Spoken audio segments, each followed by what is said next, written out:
संदीप। हाँ माँ, तुम बहू को समझा कर रखा कर कि सास से किस तरह बात किया करे। क्या हुआ माँ, कुछ हुआ है क्या? अरे बेटा मैं क्या बोलूँ, इसे तो बात करने का कोई तमीज ही नहीं है। इसे तो घर में आए हुए 1 से 2 महीना भी नहीं हुआ और देखो ये कैसे मेरे से जुबान चलाने लगी है। अभी से ये तेरा मेरा करने लगी है। माँ पहली मत समझाओ मुझे, साफ साफ बताओ क्या हुआ है।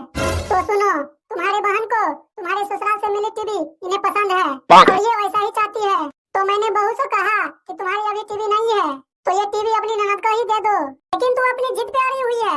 वो तो बार बार बोल रही है ये मेरे मायके का मिला हुआ टीवी है, ये टीवी मैं नहीं दूंगी। भला तू ही बता बेटा, अब ये 1 से 1.5 लाख रुपए खर्च करने का क्या जरूरत पड़ी है?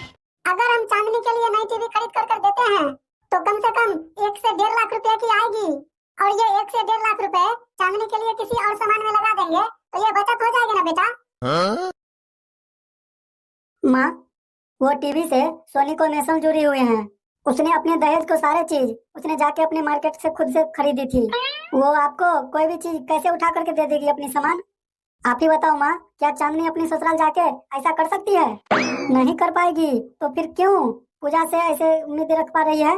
कौन सा काला जादू किया है न जाने तुम पर, जो तू हमेशा जब देखो उसका पक्ष लेते रहता है। माँ, फर्क काला जादू के नहीं है, अभी उसकी उम्र ही क्या हुआ है, बस 25 साल की है और आप 25 साल की लड़की से उम्मीद कर रही है कि 50 साल की औरत जैसा बेहद करे। ये सब कैसे कर लेगी वो? अरे वो अभी बच्ची है। वो तो अभी चांदनी से भी 6 महीना की छोटी है। जब चांदनी समझदारी नहीं दिखा पा रही है तो फिर अपनी छोटी बहू से कैसे उम्मीद कर रही है कि वो समझदारी दिखाएगी? भैया मुझे कुछ गड़बड़ लग रही है, आप ही बताइए भैया। ये बड़े भैया छोटी भाभी को इतना पक्ष क्यों लेती है? कुछ तो झोल है वो दोनों के बीच में, आप थोड़ा छोटी भाभी को ध्यान रखो। अरे सुन रही है, चाय मुझे मिलेगा या नहीं? देवर जी इतना चिल्ला क्यों रहे हैं? इसमें गुस्सा होने वाली कौन सी बात है? चाय तैयार है, अभी मैं यही सोच रही थी कि ये भी आ जाए, फिर दोनों भाई को चाय दे दूंगी।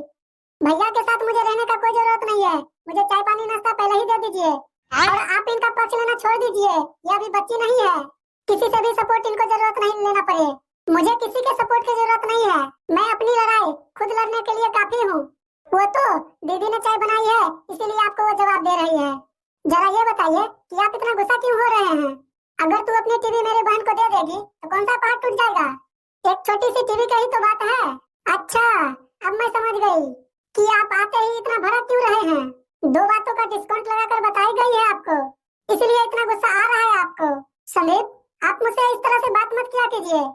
और रही बात टीवी की, तो मेरे दहेज के दिए हुए चीज के साथ मेरे इमोशन जुड़े हुए हैं, इसीलिए मैं अपनी कोई दहेज की चीज नहीं दूंगी। अगर आपको चाहिए तो वो टीवी मार्केट से लाके खुद दे दीजिए, मैं बिल्कुल भी आपको मना नहीं करूंगी। 1 लाख रुपया का क्या, आप 5 लाख का टीवी दे दीजिए, मैं बिल्कुल भी कुछ नहीं बोलूंगी। लेकिन मेरी अपनी टीवी वो तो मैं कभी नहीं दूंगी। जरा आप ही बताइए, ये टीवी मैं दे दूंगी दीदी को तो आप सवेरे जो उठ के आप मैच जो देखते हो वो कहाँ से देखोगे आप? क्यों छोटा टीवी पर नहीं दे सकता है? मेरे रूम में भी छोटा टीवी लगा हुआ है कि नहीं? उस पर मेरा बेटा बचपन से लेके और अभी तक टीवी देखते आया है। आज तुम्हारा 1 महीने पहले क्या टीवी मिल गया है? क्या आपने तू टीवी का घमंड दिखा रहा है?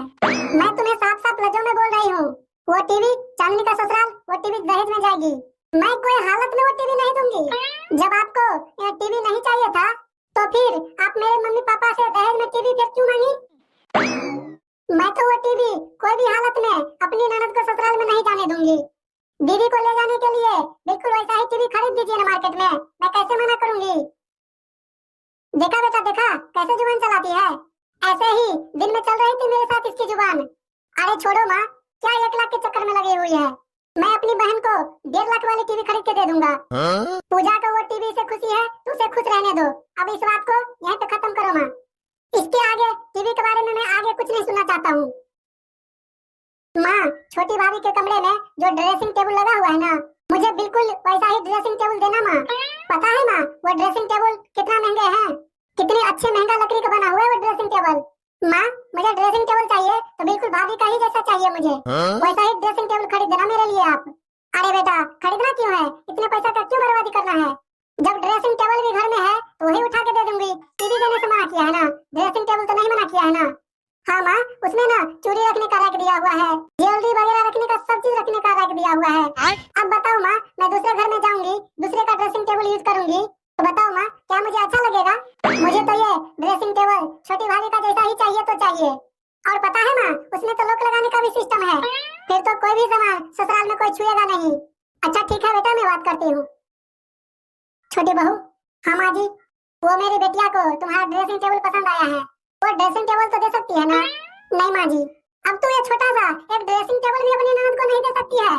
अरे भाभिया तो ननद को क्या नहीं देती थी, लेकिन तू तू तो एक चीन देने का नाम नहीं ले रही है। माँ जी, मैंने एक बार बोल दिया ना कि मेरे मायके से मिला हुआ सामान मैं कुछ भी देने वाली नहीं हूँ दीदी को।